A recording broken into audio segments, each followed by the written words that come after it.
Hello, I'm Michael F. Brown, President of the School for Advanced Research. I'm speaking to you from the President's office at SAR on the east side of Santa Fe, New Mexico. Today I'll be joined by Dr. Paul Ryer, who's our Director of Scholar Programs. He will be helping with questions and also processing questions from our audience. Today, our speaker is a recent winner of the J.I. Staley Prize, which is, as far as we know, the largest cash prize offered for works in anthropology. The prize was created in 1988. It's been awarded 36 times. And here's the description of the award. The award recognizes innovative works that go beyond traditional frontiers and dominant schools of thought in anthropology and add new dimensions to our understanding of the human species. It honors books that cross subdisciplinary boundaries within anthropology and reach out in new and expanded interdisciplinary directions. The 2023 winner of the Staley Prize was Professor Hugh Raffles, who's the chair of anthropology at the New School for Social Research, as well as the director of the Graduate Institute for Design, Ethnography, and Social Thought. The book we'll be talking about that won the prize is The Book of Unconformities, Speculations on Lost Time. Let me ask you to join us and we'll begin. Nice to see you, Hugh. Nice to see you. Thank you, Michael. Let me first congratulate you for this J.I. Staley Prize. I'm sorry that it's been a year. We for a bunch of reasons, we weren't able to award it to you in person. And so we're sort of doing it virtually through this interview. And I want to congratulate you for the effusive praise and awards that this unusual work has received so far.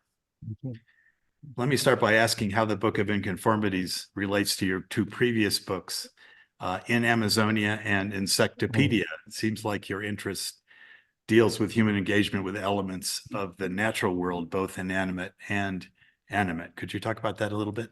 Yeah, of course. And first, let me say thank you very much, for having me here today, and also, of course, for the prize, which is a huge honor. And I'm obviously just extremely happy about it. And just sorry I can't be there in person.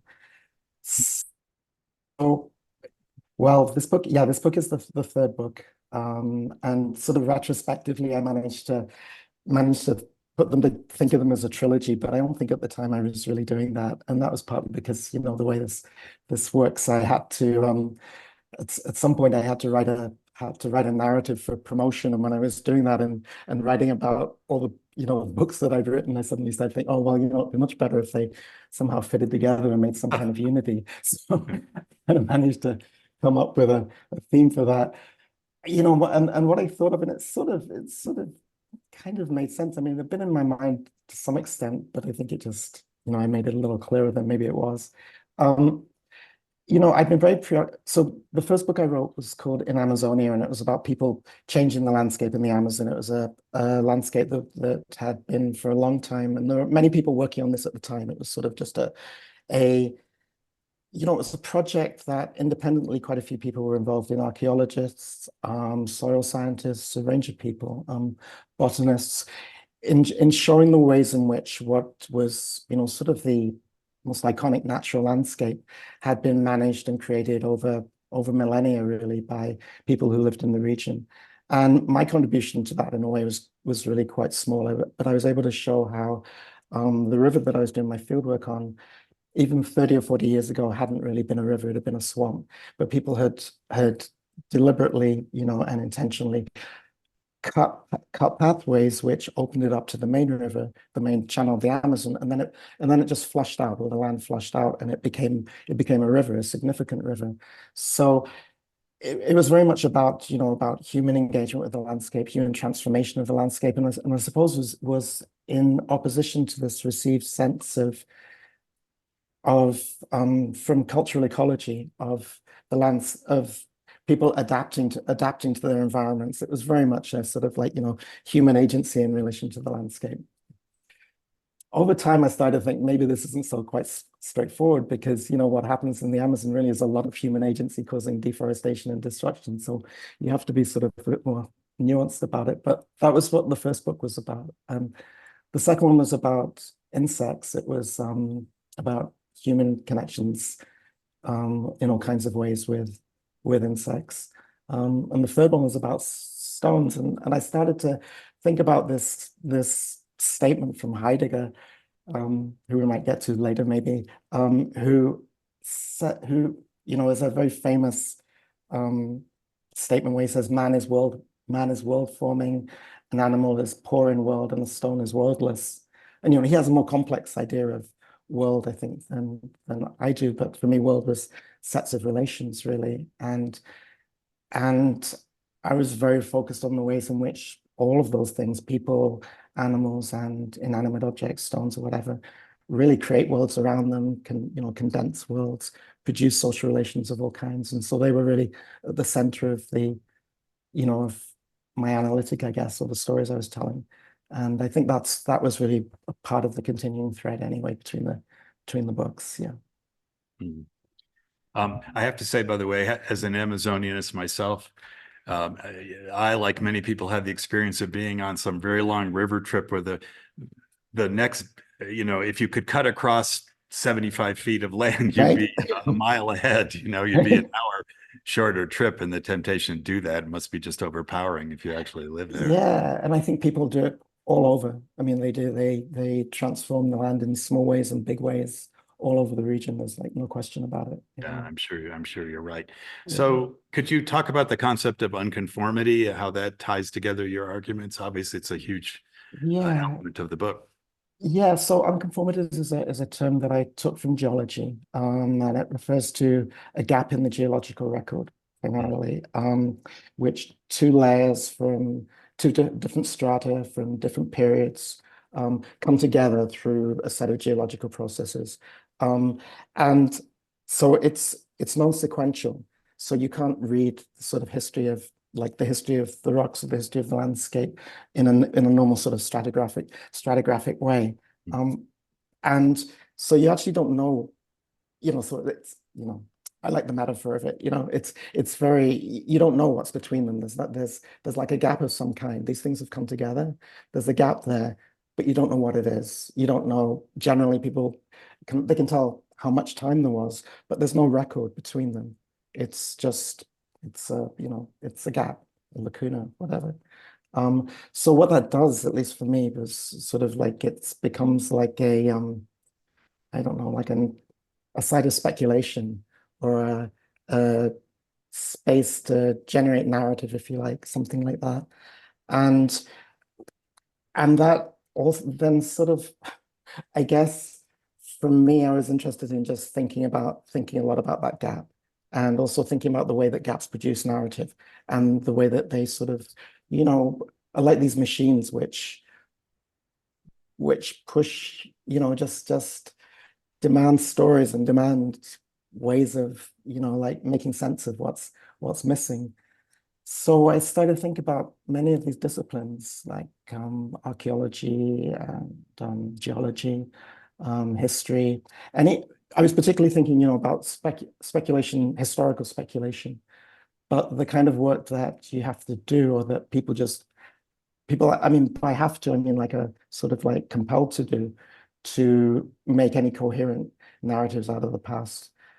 And we tend to think that like the really, really deep past, like the geological past, demands, like more narrative and more speculation. But I guess as I was writing this book, I became less convinced that that was the case, that it's as difficult really to pull the evidence together in, I don't know, 50 years, 100 years, it's different kinds of evidence, but to pull that together and you're doing as much work to create some coherence out of that as you are out of really, really, like distant past. But that that work of, yeah, figuring out how, or the, the uncertainty of narrative and storytelling and of the choices of evidence and the ways that you put that together, to me, became, I think, is really one of the central themes of the book. Yeah. As you talk about it now, Hugh, I was thinking that your first two books deal with more or less animate things. I mean, the Amazonian rivers aren't animate in the conventional sense, but they're constantly changing. Right. And obviously, insects are animate beings. It doesn't get more inanimate than stone, with the exception, I guess, of volcanic processes, which you do talk about in this section. Yeah. So was that part of the attraction for you to pick something that, on the one hand, seemed not to lend itself at all to Yeah. anthropological speculation? You know, yes, it was originally. It was, I've been very interested in these kinds of like limit cases. So insects in some ways were like the limit case of animals, Sure. you know, because they weren't, you know, a lot of people were writing about animals, but they were writing about their pets or they're writing about primates mostly, you know, like, so they could really, it was all about the identification. So essentially people were writing about humans, you know, writing about themselves. And I wondered what that looks like if you really sort of like could take a limit case of the most, I guess, the most indifferent of all animals, or most of them. Uh, Um, but and that was where I started with stones too, thinking that this was sort of like paradigmatic inanimate matter. But and also I should say, you know, that the book was motivated initially by some personal experience that really made me want to find something very, very solid and hold on to it. But it's like all these things, you know, once I started doing some serious thinking about it, then, you know, stone became very dynamic, very not just lava or earthquakes and, you know, like liquefaction, what have you. Just the question of scale, you know, like the temporal scale over time, you know, rocks move and they change and everything around has changed if you take a big enough time scale. And then if you get small enough, you know, they're dynamic at a molecular level as well. So you know, so then that became more of a question of, you know, I suppose the limitations of my own perspective rather than the limitations of the rocks. well, of course, it's the apparent stability or impenetrability of stone that makes them symbolic vehicles in the first place, right? In many Right. cases. So I can see why you'd be drawn to that. What Mm. Can you talk about your thought process in choosing locations? I mean, some of them, obviously, you started in New York City where you live, and Mhm. it's understandable. And it really was a wonderful introduction to the geological complexity of Manhattan. Uh, Yeah. but some of the other choices, I mean, you obviously had a history in Scotland for family reasons and so on. Mhm. Could you just discuss that a bit? Sure. So the first chapter I wrote was the New York chapter. And that was, I was invited by a couple of friends to go on who were very, very into psychogeography and into walking, to go on a long walk. They wanted to walk the length of Broadway, but you know, the first problem was nobody could figure out where Broadway ended. Everyone knew where it started, but nobody could figure out where it ended. So we had a lot of debate over that. And then we did this walk, and you know, I'll be honest. I mean, I don't know if either of them here, but it was tough. I mean, I was totally unprepared. It was actually found it quite difficult. And it was also, I have to say, not particularly well, for me anyway, not particularly interesting until we got to Manhattan, or at least until we got to the Bronx. It just wasn't particularly interesting. So it was a lot of walking, a lot of time to think.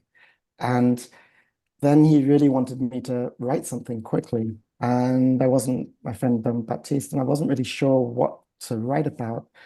And the only, and I didn't really want to write about the walk because the walk hadn't been that enjoyable or that interesting. So I ended up writing mostly about, you know, what you know, and just about this top piece of Manhattan, and about the stone there. And that was the first piece that really got me thinking about how to write about stone and what kind of language to use to write about stone. And it was partly because that particular piece in Marble Hill, between Marble Hill and Manhattan, which is, you know, moved between the Bronx and Manhattan, Marble Hill, um, was so much about geoengineering and the sort of the malleability of stone and of landscape, and the way that and I suppose also just the way that the history of it was really an opportunity to think through how the history of Manhattan through the stone and people's relationship to the land. So that's kind of what started the tone for the book, I think. And then the initial versions of the book, I knew, so I'm sorry, this is like a really long-winded answer, but let me It's okay. try to, so, problem I have with this kind of thing is, not with the question, but with writing books like this, is it takes me a long time to write a book. It takes about 10 years so far each time. And it takes a long time to figure out the architecture of a book and like the language of a book and all this, as well as the conceptual stuff. And so then when you finish it, it becomes really difficult when you start on another book to break that and not just do the same book again. So because Encyclopedia had been this sort of very encyclopedic thing, which it had all these chapters and each one was different, and it was a sort of like fractal design. Um, it was I basically designed a book for the second book. The book that I outlined and started writing was very much the same kind of thing, except about stones. And it took me a long time to break away from that and write something else. So originally it was like a bunch of chapters, all of which were like different aspects of stones, and very much, the encyclopedia model. And the so the first couple of chapters I wrote were very like that, and they were set in different places. But they included some fieldwork that I've been doing at the time for quite a while, that was based in China, that grew out of work that I'd done in Encyclopedia and I'd met a lot of people who collected scholars' rocks, and what are called scholars' rocks in English, and started to become very interested in those, and they'd really got me interested in writing about rocks as well. They're commercial objects, but also philosophical objects. So I've been writing about that, but it was very, very difficult, for lots of reasons. I mean, I think they're just too complicated, actually, maybe for me.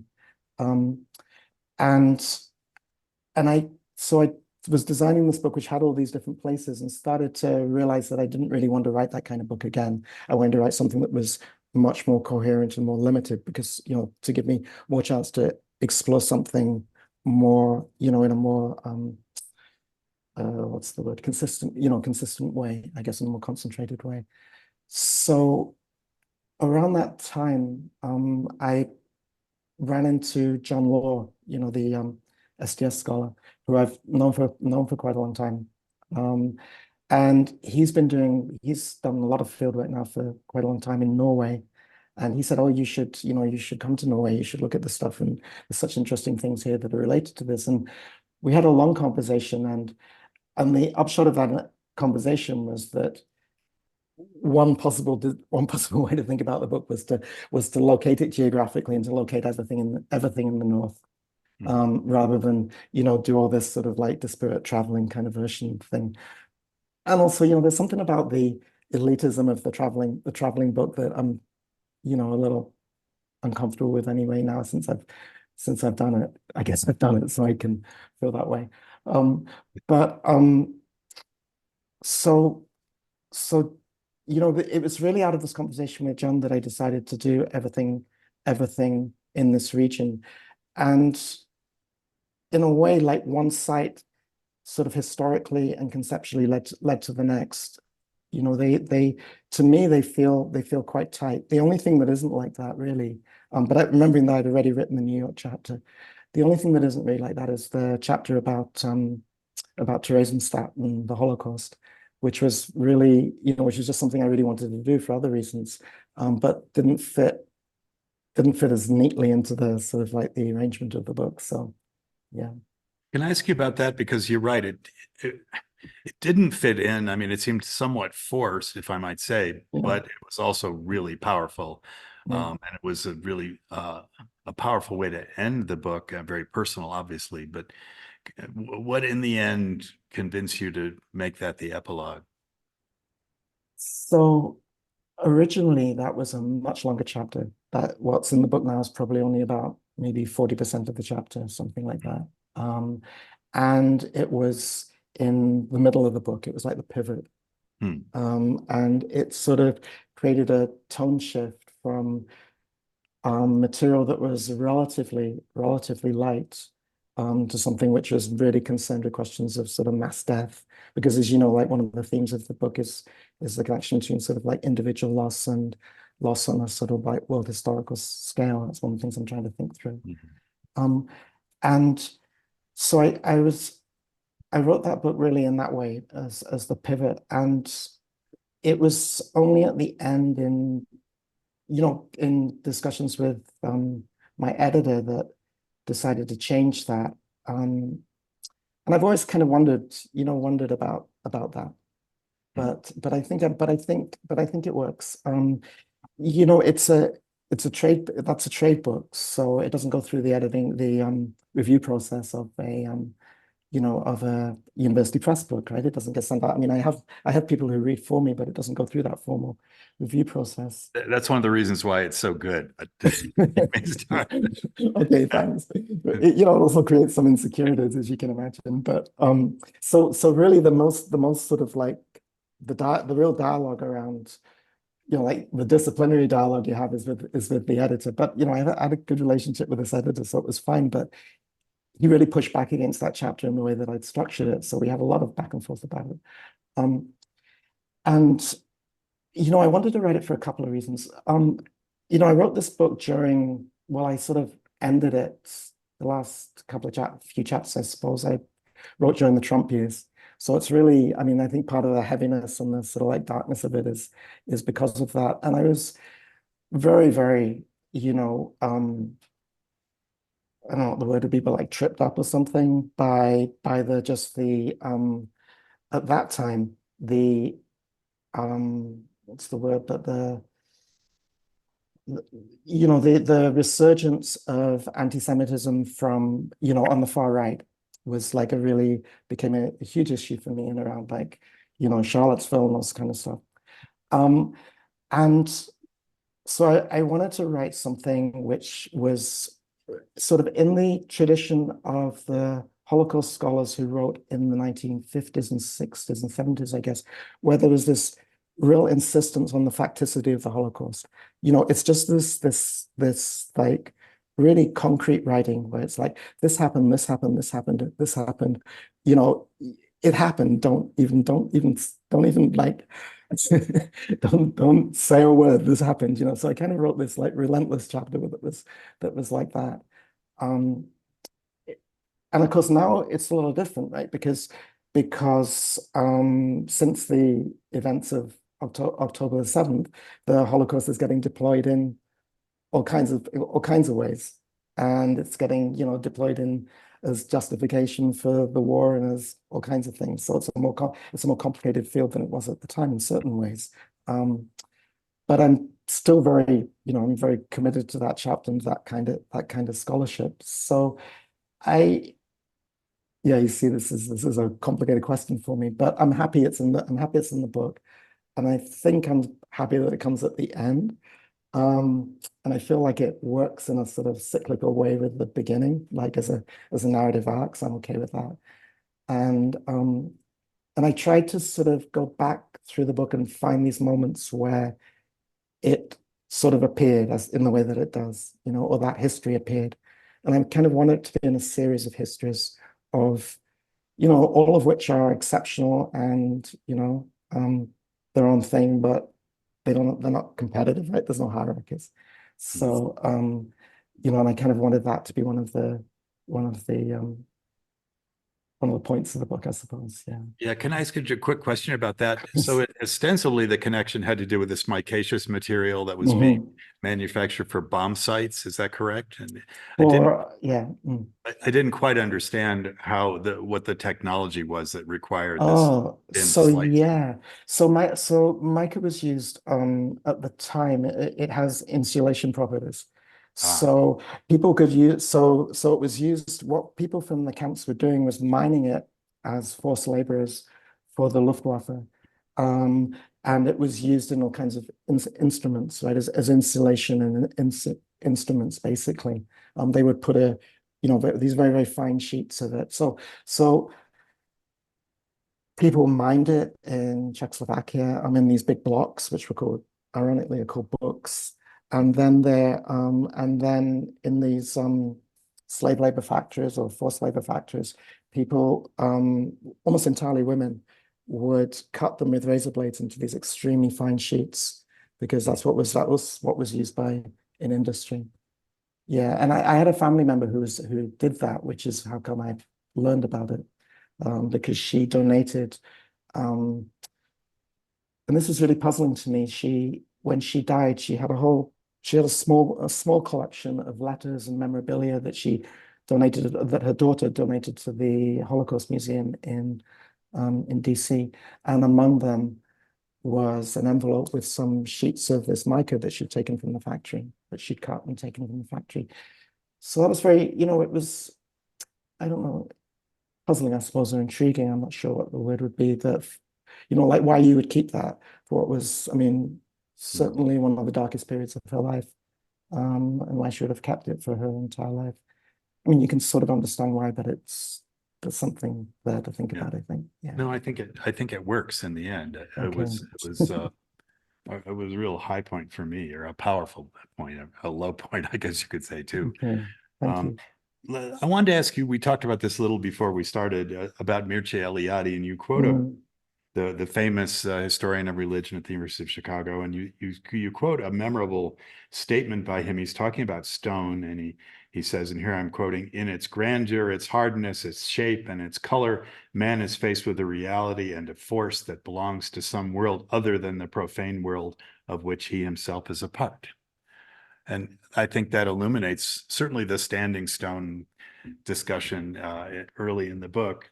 And yet it was only later in the footnotes that, you revealed that you had real reservations about Eliade, which were unfamiliar to me, I have to say, about his politics, Yeah. which tended towards Yeah. the fascists. So how did you reconcile that, or did you? So, yeah, I mean, Eliade is another of these figures, that, academics seem perfectly comfortable to incorporate into a canon of interesting thinkers. I mean, the principal example would be Heidegger, but last few years it's also been Carl Schmitt, and there are others, as if these people, as if you could somehow isolate their thinking from their political practice or their lives.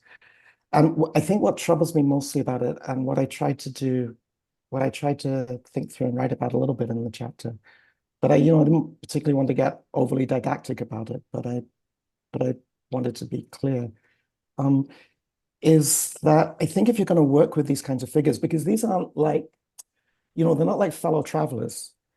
So someone like Carl Schmitt was a Nazi functionary. He wasn't like some guy who just, didn't speak up or something. He was an active Nazi official. And the same goes for Heidegger, however people might want to rewrite that history. And Eliade was the same, but in Romania. And I think it's sort of incumbent on us, especially these days, but actually always, to try to think really seriously about what the relationship might be between their ideas and their politics, and not to assume that there's some separation, that they were these like pure thinkers who also happen to just, I don't know, get their hands a little dirty or something. There's like there is an organic relationship between their thought and their action, because these are intellectuals. So I guess that's very much my concern about this. I think it's completely legitimate to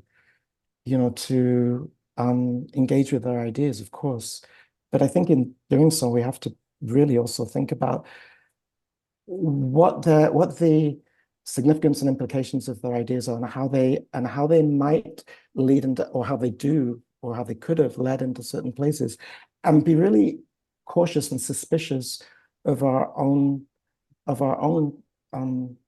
investment in their ideas and our own sympathies with them. I think it should make us really think seriously about why we are so drawn to think about, Heidegger's ideas on technology, or the way his hierarchies, he has this extremely rigid hierarchy of being, between, humans, animals, inanimate, whatever. And yet people, progressive, liberal, radical, whatever people, will throw this stuff around as if it's just, like this in the realm of ideas or something. So yeah, it troubles me a lot. I think, and I'm not a philosopher, so I don't have the sort of the rigor to think this through. But there are, but there are people who've written extremely well on this. Dick Bernstein, who taught at the New School, wrote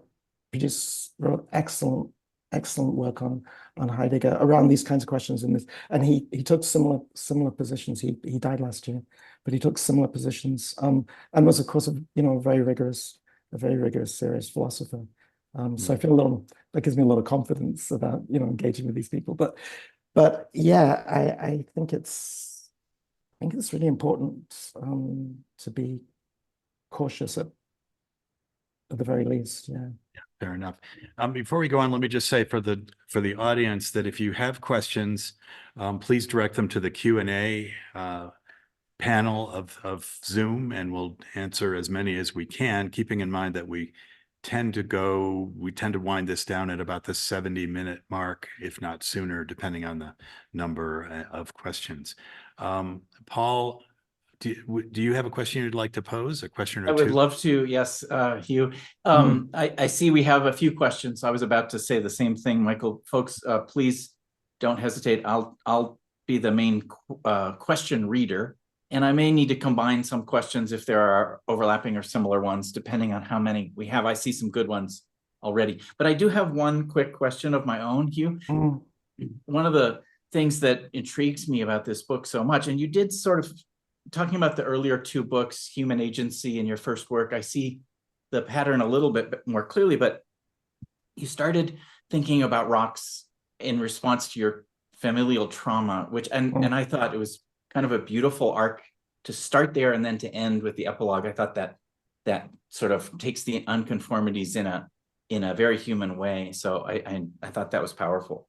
But thinking about rocks in the 1990s as an anthropologist, and I'm aware that we have now an interesting audience. We have a lot of people who will know a lot of anthropological thinking of the last few decades. And then we'll have some audience members here today who aren't probably that familiar with why an anthropologist would engage with something inanimate like rocks, like stones.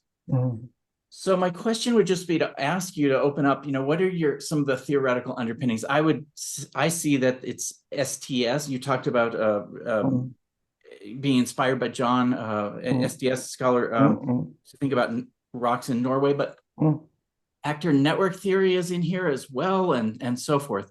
Could you just talk about the inspirations for this particular project in a way that maybe will help our audience sort of make sense of the overall project? Yeah, for sure. So I, I guess I suppose I've been through a lot of I'm trying to think how to start this. I wasn't trained as an anthropologist. I came to anthropology because I got a job in anthropology. I got a job at Santa Cruz, and they were generous enough to give me a job. And I think it was because they recognized that, I had, I suppose, what people would call an ethnographic sensibility or something like that.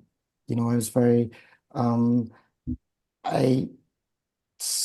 they recognized my work as very ethnographic. And I'll always be grateful to them for that, because I like being in anthropology. I feel like it's so flexible and so broad, and I feel very welcomed in anthropology. And whereas I haven't felt like I've been disciplined in that way, and which is great, because I'm not great at being disciplined. So it was, I'm very happy with that. But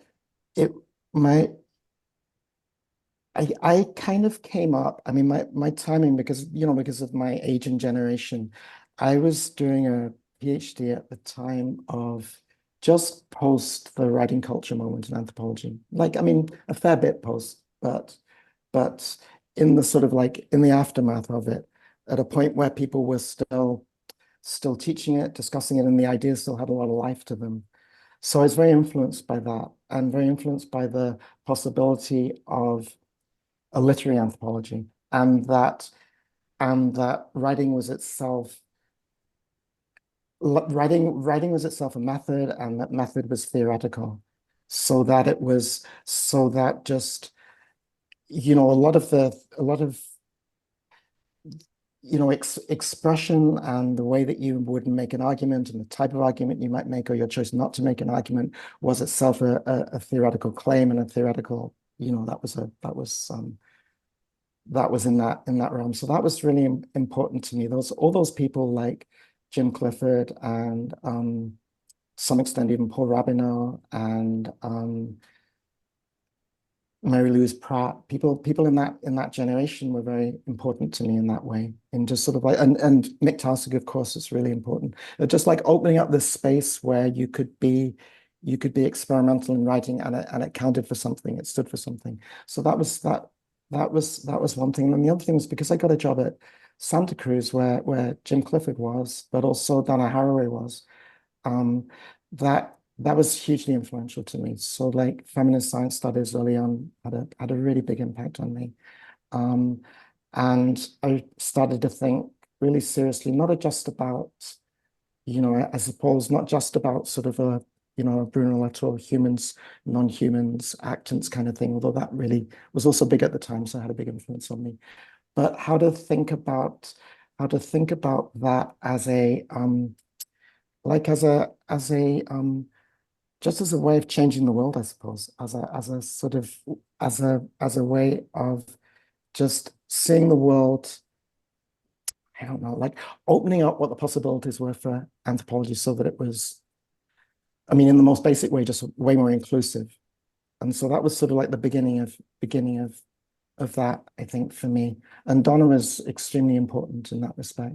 Someone like Anna Singh, who was there as well, was very influential for me. And so I think it was the combination of those things, trying to think about, also thinking in a very like non-didactic way about theory, not feeling like it had to be sort of sectarian in the sense of, you know, this is the right way to do this, or you have to get your theory of the state right, you know, or your theory of animals right or something. But instead you could just, you know, you could kind of work between things and see like what worked in this particular context. That was very liberating. And that combined with the feeling, I suppose, that it was feeling free to be able to write in any way I wanted, that was also very important as well. So for me, I think if I was going to try to, like, I haven't really thought about it in the way that you posed it, but if I was going to, it would be those two things, I think, that were really, really important. And then subsequently, of course, lots of things that, as I've read them, have really mattered and come to, you know, be very influential for me. But basically, I think that's what probably set me off.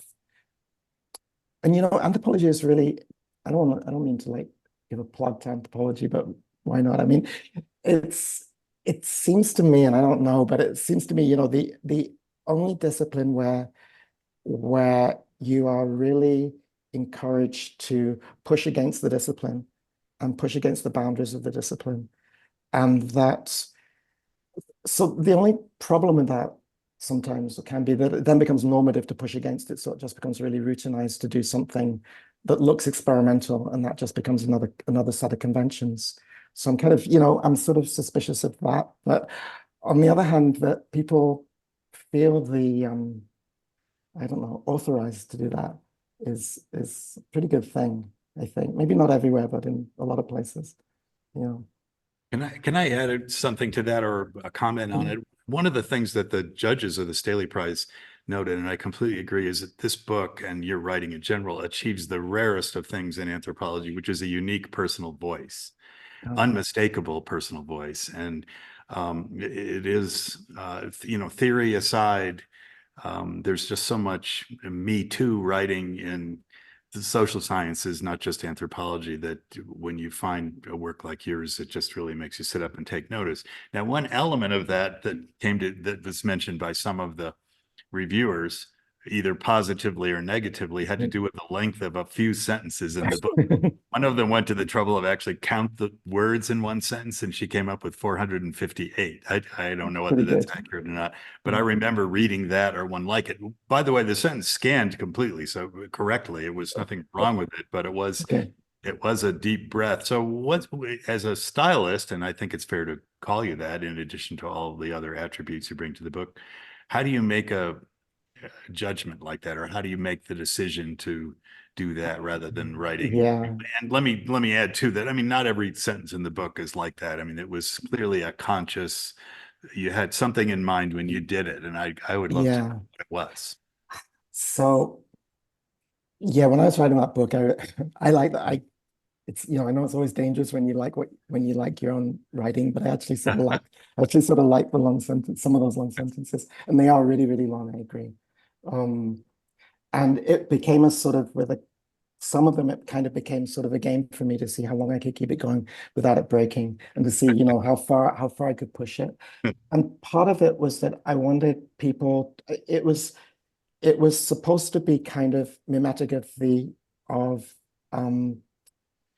well, different things, but one of them was in different places. But sometimes it's sort of mimetic of what I was trying to say about time and linearity. So I wanted the sentence to work, but I also wanted people to struggle over it so that they would have to stop and go back and figure out what was happening.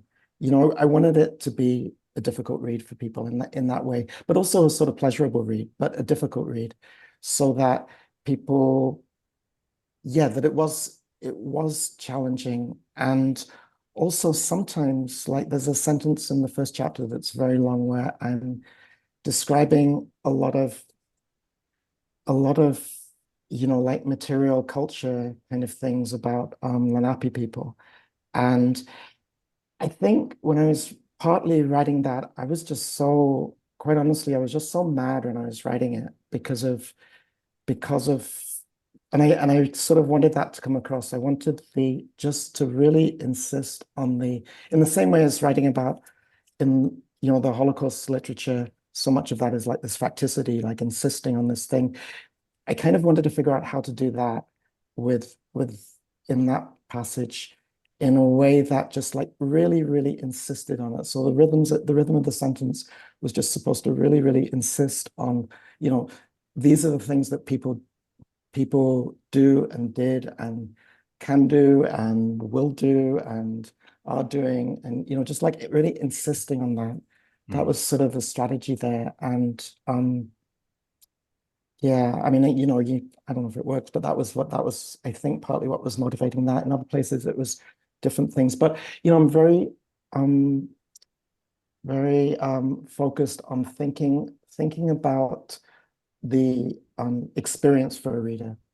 So I'm not so much interested in questions of argument as much as just like what it is that happens to somebody when they're, like inside the book. Like, what's their experience and what are they getting from it, rather than like what's the argument or what are they learning or something like that.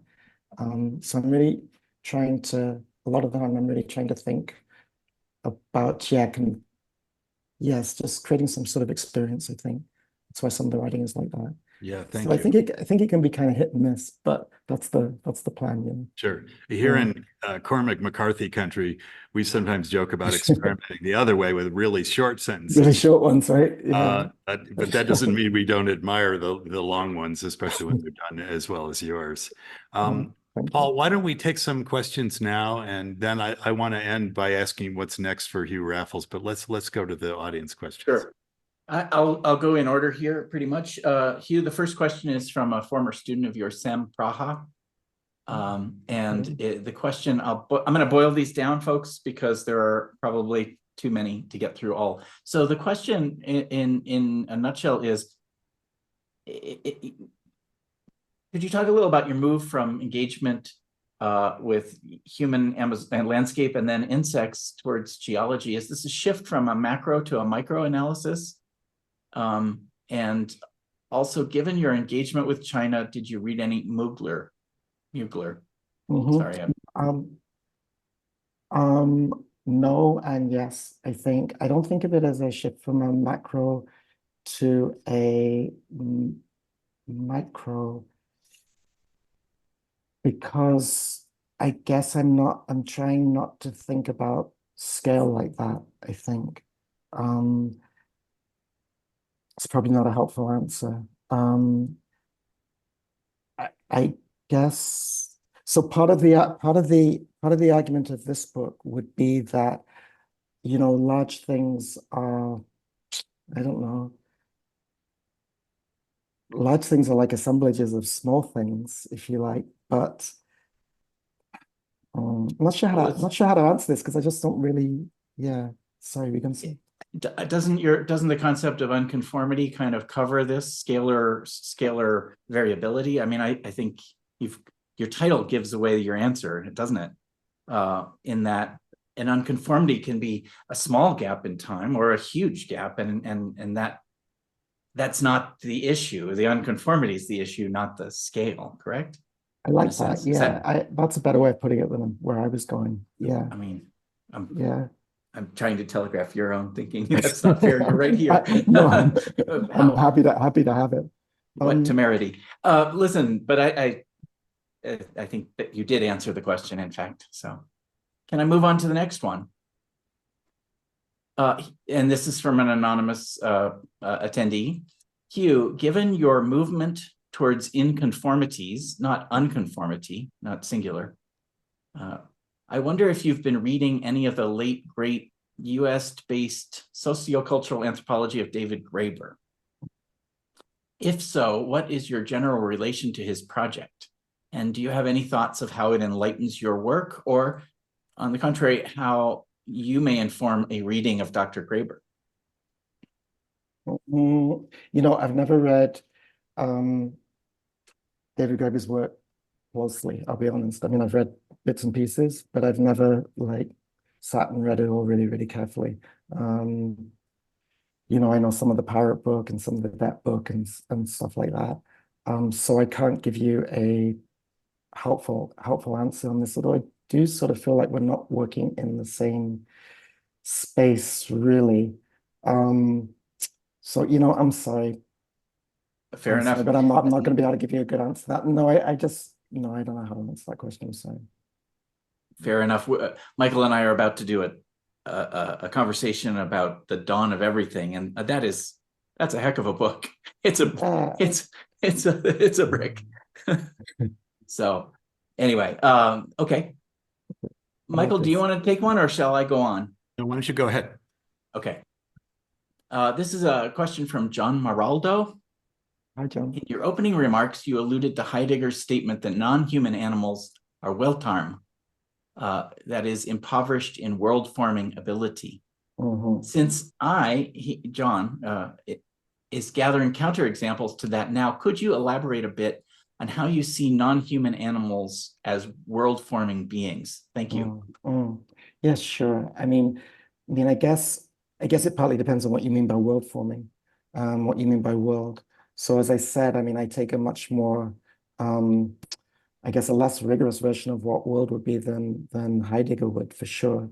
But I'm thinking really in terms of social relations, in terms of sort of like, I guess, congealing or condensing all kinds of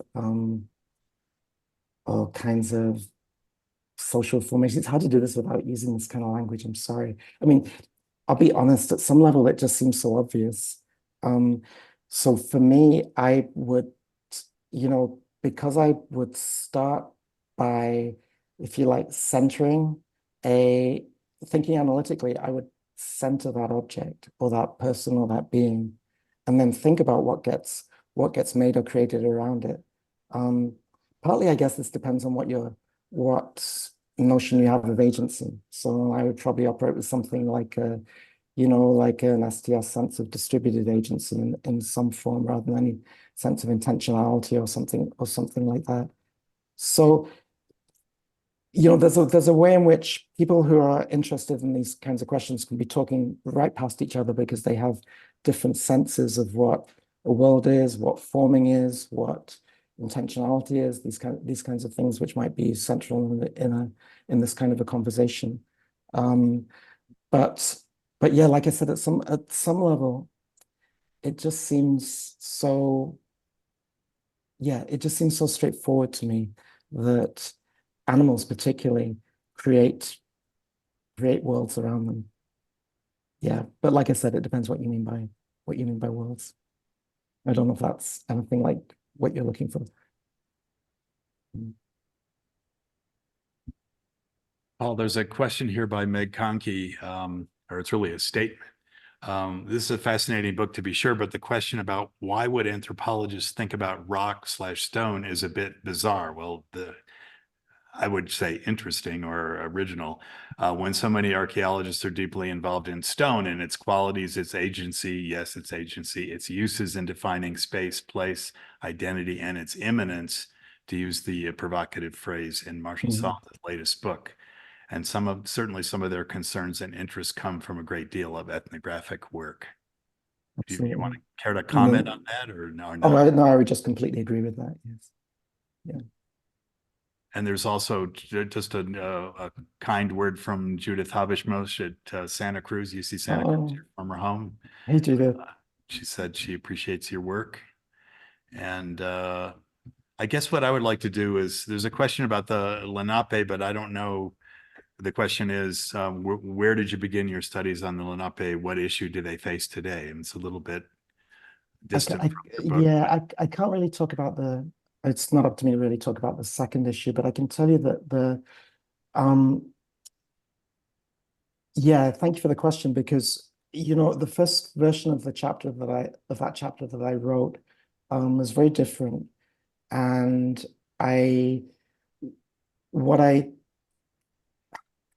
the rewrite, which came a couple of years later, was after I attended a conference actually at NYU put on by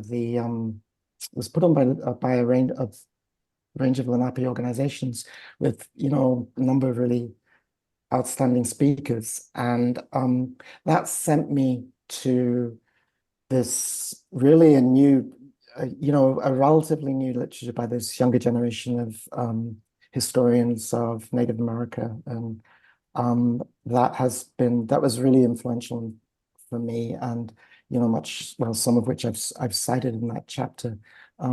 So that was kind of how it started in properly for me, I guess, where I realized that I just didn't really know what I was talking about, and so what I was writing was really, I guess, ideas that I'd read some time ago and hadn't really thought through in a very serious way. So I kind of feel lucky, to be honest, that I did that and then encountered that literature. So yeah, that would have been the starting point. Then it was a long journey, to be honest, from there to finishing that chapter and feeling at all like it was passable. It took a long time, and a lot of work, and talking to a lot of people, reading a lot. But as for what people face today, I would just say go online and look at how people are talking about that, how people are talking about themselves.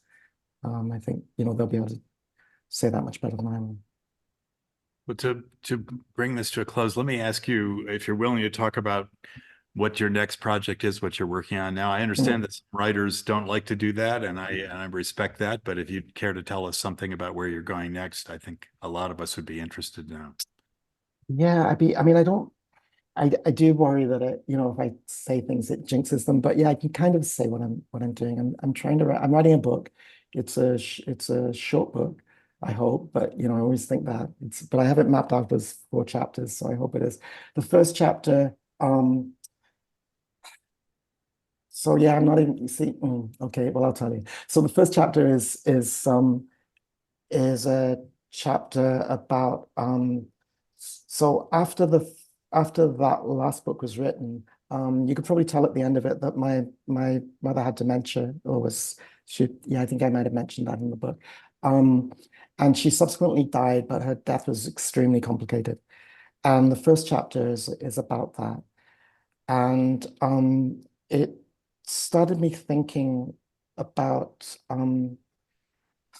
so around the same time while that was happening, I read this book called Shipwreck the Spectator by Hans Blumenbach, which I'm sure some people here know.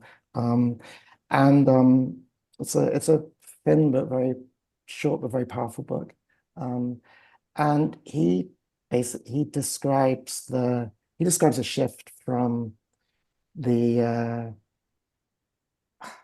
Well, anyway, he takes the motif of the ship. He takes the motif of a shipwreck, and he thinks about it both in terms of, you know, like a psychic shipwreck and also, you know, like literal shipwrecks. So that's kind of what I'm working with in the books. And the second chapter, which I'm sort of halfway through right now, is working with it's historical, mostly historical, and is about the plague in Marseille in the 18th century. Because that was, you know, it was blamed on a ship which was subsequently deliberately sunk, and so that's the sort of like narrative link. But it's also just the complete, if you like, unmooring of society and individuals. There's an awful lot written about it at the time, so there's actually way too many sources, honestly. But it's really interesting. So I'm trying to think across those kind of figures in the book, and I have ideas for the rest of it, but we'll see if it gets written, and I hope it does, because I've already invested a lot of time in it, so I hope it does. But yeah, it's a bit, you know what it's like, you know, when you're writing something, it's like a lot of stuff for a long time, and then at a certain point you figure out how to get it to cohere and get some sort of logic to it. And yeah, I'm hoping that'll happen.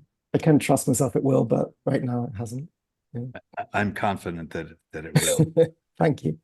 Well, our guest is Hugh Raffles of the New School for Social Research in New York. The book is The Book of Unconformities, Speculations on Lost Time. Thanks everyone for joining us. Apologies to those of you whose questions we were not able to answer within our time limitation. But we really appreciate the time you've given us, Hugh, and we look forward to your next project. Thank you very much. It's been a pleasure to be here. Thank you so much. So long, everyone. Sure.